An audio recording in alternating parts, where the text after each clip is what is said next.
Que ce soit en tant que chercheur, enseignante, designer ou plus généralement en tant que femme souhaitant agir dans le milieu de la petite enfance, le sujet de l'égalité filles-garçons, puis hommes-femmes, ne cesse de nous interroger.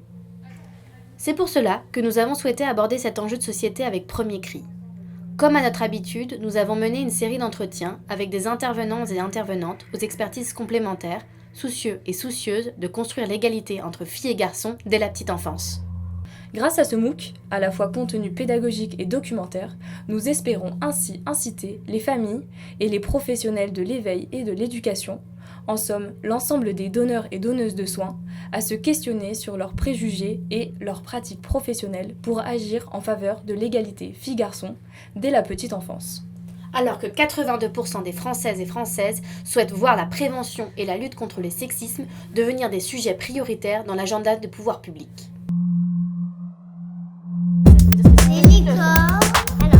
La science, le rose. Dans cette première partie, nous avons ainsi choisi de poser une des questions centrales de ce MOOC. Pourquoi parler d'égalité filles-garçons dès la petite enfance ? Dès toute petite, nous avons appris à nous distinguer des garçons par nos comportements, nos gestes, nos émotions, afin d'intégrer des codes de notre société. Mais justement, quels sont ces codes et d'où viennent-ils ? Pourquoi sont-ils si profondément ancrés en nous ? Et surtout, à quel âge intégrons-nous ces dictates d'une société aussi bien rangée que genrée ? Commençons notre recherche en se posant la question suivante. Quelle est la différence entre sexe et genre ? Le sexe, c'est une notion qui vient de la biologie et qui vient de la reproduction. En gros, parmi les êtres vivants, il y a ceux qui se reproduisent de manière asexuée et ceux qui se reproduisent de manière sexuée. Dans la reproduction sexuée, ça suppose que il y a reproduction entre différents types sexuels. En tout cas, chez les mammifères, il y a deux types qu'on va appeler mâles et femelles. Et par convention, on désigne les mâles comme étant ceux qui ont des petits gamètes, c'est les spermatozoïdes, et les femelles comme ceux qui portent les gros gamètes, c'est-à-dire les ovocytes. Et cette reconnaissance passe notamment, pas que, mais notamment par les organes génitaux.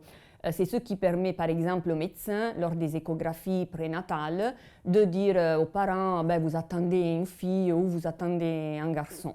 En revanche, pour genre, dans le langage commun, on se réfère tout d'abord à l'identité de genre, c'est-à-dire au fait que l'individu se reconnaisse comme appartenant à une catégorie, donc homme, femme ou non-binaire. Et lorsqu'on a une coïncidence, disons, entre le sexe assigné à la naissance et l'identité de genre, on parle de personnes cisgenres. Et peut-être qu'on veut être pareil. À côté de ça, il y a ce qu'on peut appeler le genre, qui correspond à des rôles finalement qui sont attribués au sexe masculin et au sexe féminin. Donc voilà, on est lors de la représentation sociale.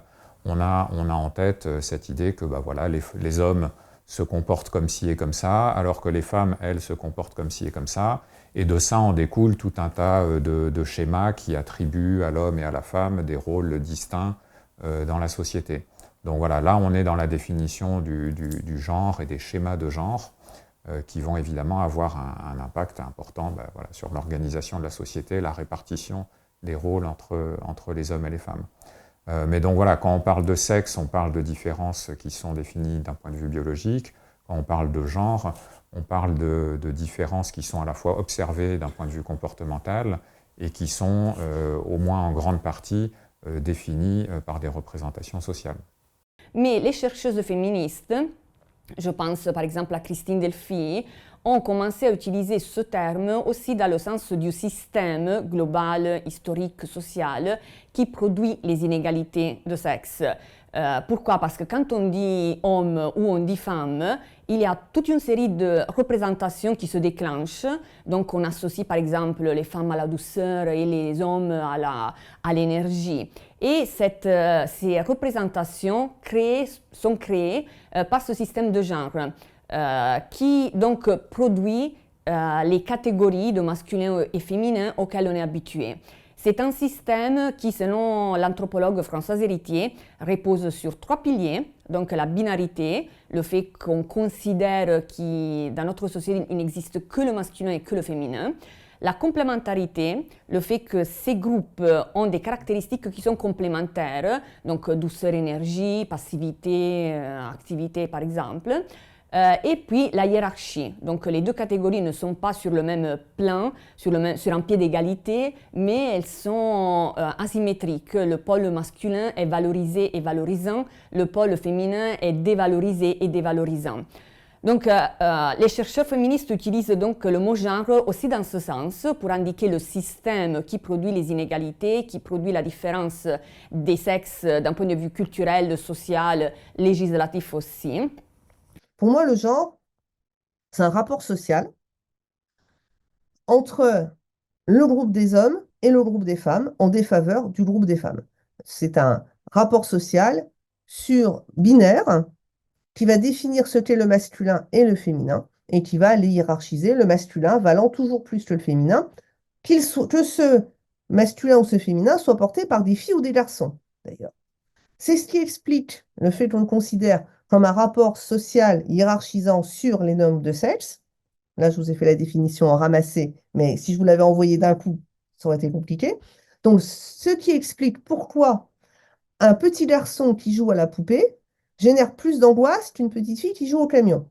Parce que la petite fille qui joue au camion, elle monte en grade. Elle bouge vers des objets, des habitudes, des comportements davantage valorisée, donc elle sera peut-être moins princesse et moins mignonne, mais elle sera débrouillarde, inventive, etc.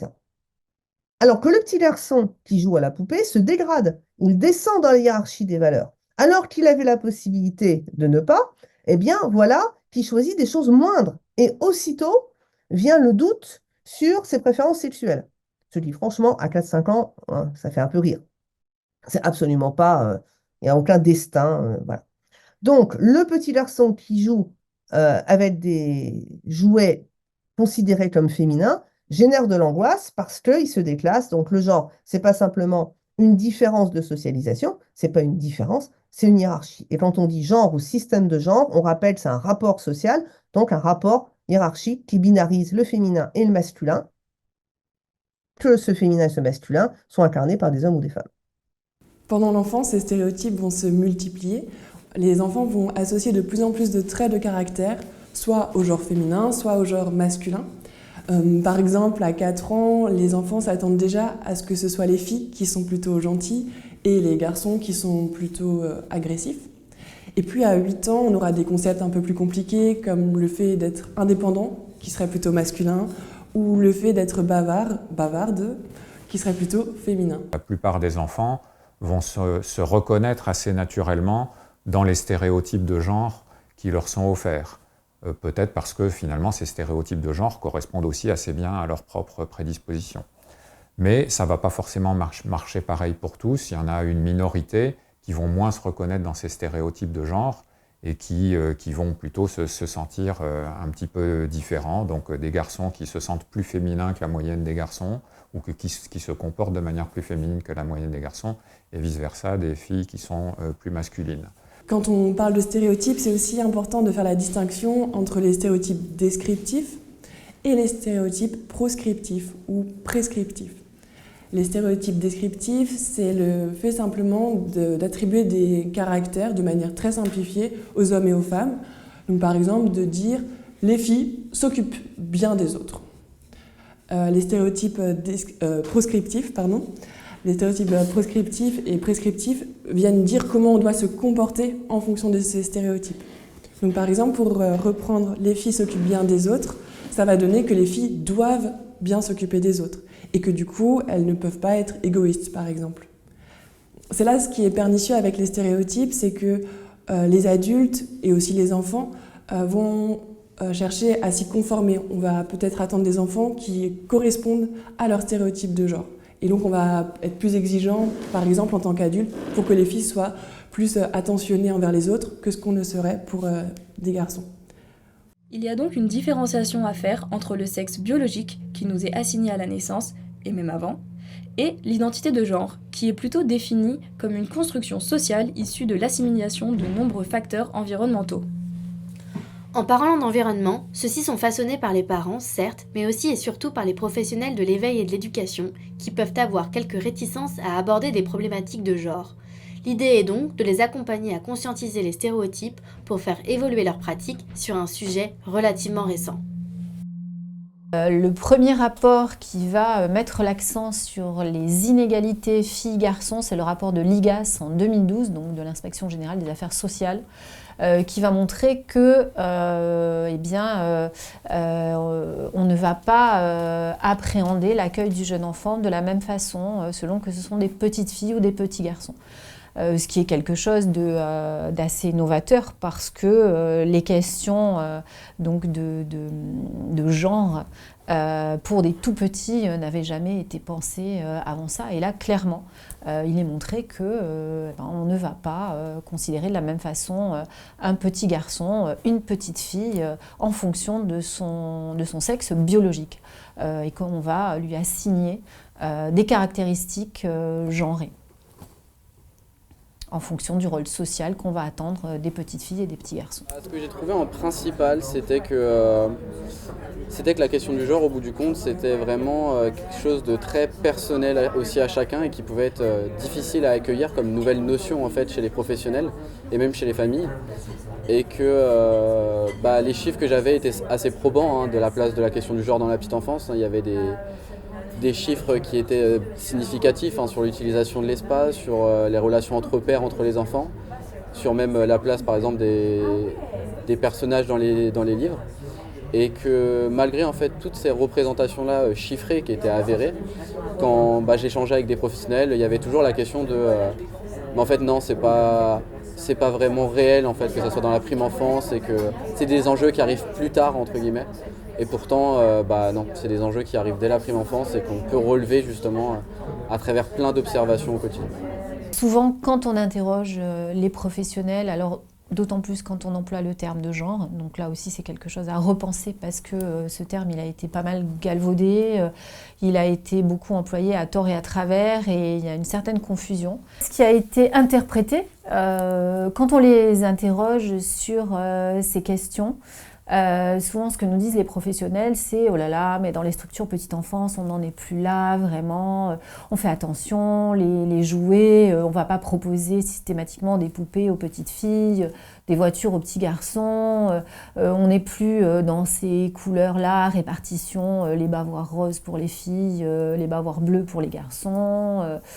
Donc c'est vrai, dans la plupart des structures, on n'est plus là-dedans, sauf que les questions liées aux inégalités filles-garçons, elles vont se loger de façon beaucoup plus insidieuse dans des choses qu'ont incorporées les professionnels, mais pas que les professionnels, parce qu'il ne s'agit surtout pas de responsabiliser et d'accuser les professionnels, parce que ces stéréotypes, on en est tous porteurs.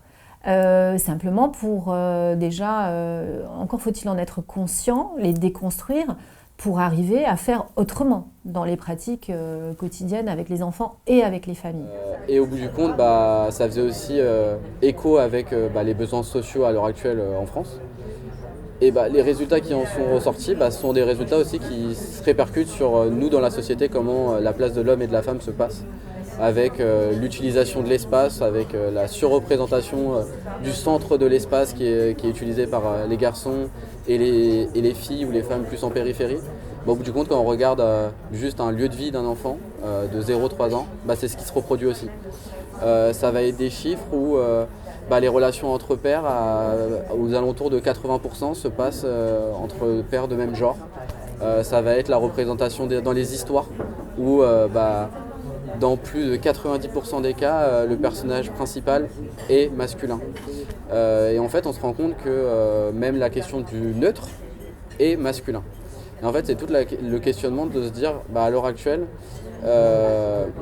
tous ces petits actes inconscients que nous, on véhicule inconsciemment en tant qu'adultes, comment on peut réussir à aller au-delà et en fait à essayer de les déconstruire pour essayer d'avoir l'accompagnement le plus neutre possible auprès des enfants, sans les guider en fait vers des actes déjà genrés qu'on pourrait inconsciemment véhiculer. Les premiers stéréotypes de genre sont vraiment très basiques et sont plutôt liés aux objets genrés. Et il y a déjà des stéréotypes très très simples à partir de l'âge de 10 mois. Par exemple, à cet âge-là, les nourrissons associent déjà le rouge à lèvres avec un visage féminin et le marteau avec un visage masculin. Et donc le répertoire des stéréotypes devient de plus en plus complexe. Et à l'âge de 2 ans, les enfants ont beaucoup des associations comme ça par rapport aux couleurs. Donc les filles sont associées avec la couleur rose, les garçons avec le bleu. Par rapport aux activités aussi, donc les filles sont associées à la cuisine par exemple et les garçons à la construction. Et aussi aux traits de caractère. Donc les filles sont gentilles et les garçons sont plus agressifs. Et donc, ce genre d'association devient de plus en plus spontané pour les enfants. Et à l'âge maternel, donc, les filles sont déjà considérées comme des individus qui aiment bien les poupées, ont les cheveux longs et sont très gentils avec les autres. En tant que les garçons ont les cheveux courts, ils sont plus agressifs et plus forts que les filles. Très tôt, même avant l'entrée à l'école, ils commencent à intégrer des stéréotypes genrés. Donc, au moment où on a des enfants qui ont intégré des stéréotypes, le rôle des professionnels est aussi de leur montrer la pluralité de l'existant et donc de leur permettre d'expérimenter aussi d'autres possibilités que celles qu'ils voient, ils voient à la maison ou dans la famille. Et pour ce faire, une formation des professionnels est nécessaire à 2 niveaux. Tout d'abord parce que il faut être conscient de ce qu'on fait. Parce que, par exemple, on se rend compte que quand on fait des observations dans les structures petite enfance, on va souvent entendre dans les échanges des professionnels entre elles des échanges qui vont tourner autour de « Ah, mais est-ce que maman t'a dit ce matin quand elle a déposé un tel Ah oui, il faudra le dire à maman ce soir, il n'y a plus de crème solaire, il n'y a plus de je ne sais quoi, il n'y a plus de vêtements de rechange. » Quand les professionnels, autour du repas par exemple, ou même autour du comportement des enfants, souvent on va entendre « Ah maman elle va pas être contente quand on lui dit ça, maman elle va être contente, au contraire, quand un enfant a bien mangé, quand un enfant est en train d'acquérir la propreté, on va le dire à maman, ça va lui faire plaisir. » Et en fait, dans une journée, le terme maman, il est prononcé plus d'une centaine de fois. Sans que personne ne trouve à redire, mais les enfants donc baignent dans cet environnement, ils entendent maman par-ci, maman par-là, même si ça ne leur est pas adressé. Et le terme papa est quasiment absent. Il est quasiment absent, si ce n'est parfois pour un rappel à l'autorité, parce que, et notamment quand on a, alors plus souvent des petits garçons qui vont avoir un comportement un peu débordant, vif, et à qui on va dire attends papa, quand on va lui raconter, tu vas voir, alors pas systématiquement bien sûr, là je caricature un peu, mais c'est quand même des choses qui sont présentes. Il y a toutes ces choses-là autour donc, de ce qu'entendent les enfants. Quels sont les adjectifs associés aux filles et aux garçons? C'est des adjectifs qui rentrent dans ce système binaire complémentaire hiérarchique dont nous avons parlé. Lorsqu'on pense aux filles en général, on pense surtout à la douceur, à la gentillesse ou aussi au fait qu'elles sont sages. Et pour les garçons, à l'énergie, aussi à l'indiscipline parfois. Et c'est, en fait, la chose qui est importante, c'est puis de se dire qu'à partir de là, il y a toute une série de conséquences aussi dans la façon que les adultes ont de traiter les enfants. Je fais un exemple précis. Différentes études ont pu mettre en avant le fait qu'à l'école, on traite de façon différente l'indiscipline des garçons et des filles. Donc l'indiscipline des filles est sanctionnée, même si elle est moins fréquente, elle est sanctionnée plus que l'indiscipline des garçons. Pourquoi? Parce qu'on a cette idée que les filles, elles sont sages, elles sont gentilles, elles sont douces. Et donc c'est tellement... En fait, c'est presque déroutant d'avoir une fille indisciplinée qu'on est plus dur envers elle. Au contraire, l'indiscipline des garçons, elle est mieux tolérée parce qu'elle est anticipée. Et donc, on a une prise en charge aussi qui est différente. Il y a presque l'idée que, en fait, les garçons, c'est comme ça, on ne peut rien y faire. Et donc, on les traite de façon différente. Donc, ces idées, ces adjectifs ne restent pas uniquement dans le domaine du langage, ou mieux encore, ils nous démontrent que le langage contribue à façonner la réalité. Si des appréhensions existent et subsistent, c'est aussi parce qu'on ne peut ignorer la surreprésentation des femmes dans ce secteur. En effet, les professionnels de la petite enfance de 0 à 3 ans sont en très grande majorité, environ 98%, des femmes. Concernant les enseignantes de maternelle, elles restent majoritaires, à plus de 84% dans le secteur public et 92% dans le secteur privé pour le premier degré. Or, ces métiers qualifiés de féminins sont encore trop peu valorisés dans notre société, alors que le niveau de compétences requis pour prendre soin des jeunes enfants est extrêmement exigeant. Si je devais retenir une seule idée pour résumer tous mes travaux, ce serait très compliqué parce que ça part dans tous les sens, vous vous en doutez, en plus de 40 ans de carrière, c'est qu'il y a systématiquement dans nos sociétés depuis fort longtemps une dévalorisation des métiers féminisés. Pour le dire de façon vraiment succincte, la plupart des métiers à prédominance féminine, il ne s'agit pas de métiers féminins, je vais dire pourquoi après, la plupart des métiers à prédominance féminine ne valent pas la plupart des métiers à prédominance masculine.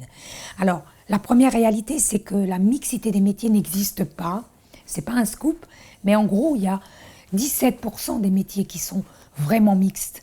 Sinon, la plupart d'entre eux sont marqués du sceau du féminin ou du masculin. C'est pas pour autant des métiers féminins à proprement parler, parce que ça voudrait dire qu'on figerait à jamais le fait qu'ils soient occupés majoritairement par des femmes. Donc c'est pour ça que je ne dis pas métier féminin. On pourrait reprendre par provocation l'expression de Michel Perrault qui parle des métiers de femmes ou même des métiers de bonnes femmes.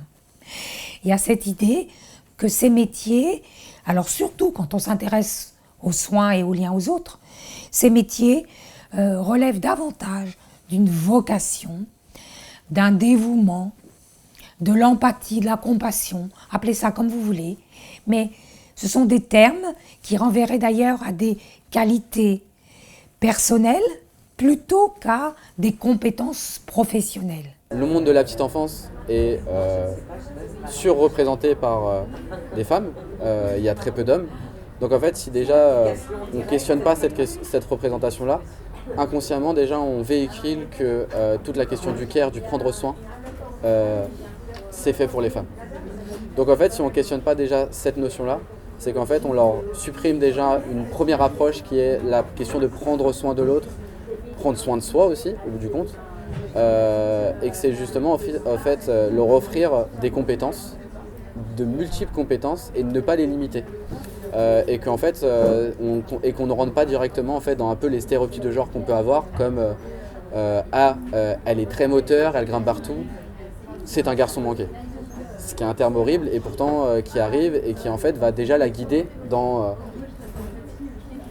ce qu'elle va pouvoir ensuite développer comme compétence et qu'on peut retrouver ensuite à l'école avec c'est une fille, c'est normal qu'elle soit littéraire, c'est un garçon, c'est normal qu'il aille vers les matières scientifiques, et puis qu'ensuite ça se joue sur vers quel métier il va s'orienter, vers quelles études supérieures, et qu'on va arriver vers des métiers qui sont bien sexués au bout du compte.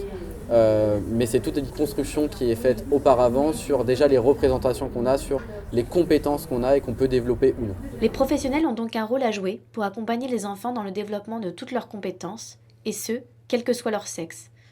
Il ne s'agit pas seulement de garder des enfants, mais de les aider à grandir pour s'émanciper des adultes et à apprendre aussi bien en littérature qu'en mathématiques. On sait que les différences entre les filles et les garçons en mathématiques, elles vont apparaître au cours du CP. Donc c'est quelque chose qui a été montré par justement la note numéro 3 du Conseil scientifique de l'éducation nationale, qui a été publiée en 2021, donc assez récemment. Donc c'est pas quelque chose qu'on sait depuis très très longtemps. Mais globalement, ce qu'on sait, c'est que au début du CP, on n'a pas de différence entre les filles et les garçons en mathématiques, donc ils vont avoir à peu près les mêmes résultats. Mais dès la mi-CP, on a des petites différences qui apparaissent à l'avantage des garçons. Et c'est quelque chose qui est encore plus fort au début du CE1, donc avec à nouveau les garçons qui ont des meilleurs résultats en mathématiques que les filles. Ce qui est intéressant aussi, c'est qu'en moyenne section, c'est même plutôt les filles qui ont des meilleurs résultats en mathématiques. Donc nous, c'est ce qu'on voit dans la cohorte ELF, justement, donc qui est la cohorte d'enfants qu'on étudie dans le laboratoire.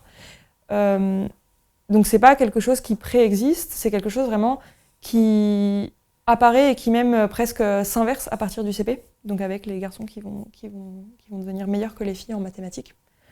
Ensuite, au niveau du français et de la littératie, là, par contre, on a un avantage des filles, mais qui préexiste donc avant l'école primaire. Donc on sait que, par exemple, dès 2 ans, les filles ont un avantage au niveau du langage et au niveau du vocabulaire par rapport aux garçons. Et donc, les dynamiques, en tout cas, d'apparition sont pas les mêmes. Donc ça va être plus précoce au niveau du langage et plus tardif au niveau des mathématiques. Si des différences de résultats scolaires entre les filles et les garçons sont déjà visibles dès le CP, cela veut donc bien dire que la construction de notre identité genrée commence bien avant la scolarisation.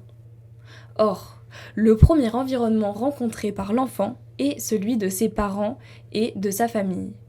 Intéressons-nous ainsi à l'impact des donneurs et donneuses de soins sur le développement du tout petit et l'assimilation des stéréotypes de genre dès la petite enfance.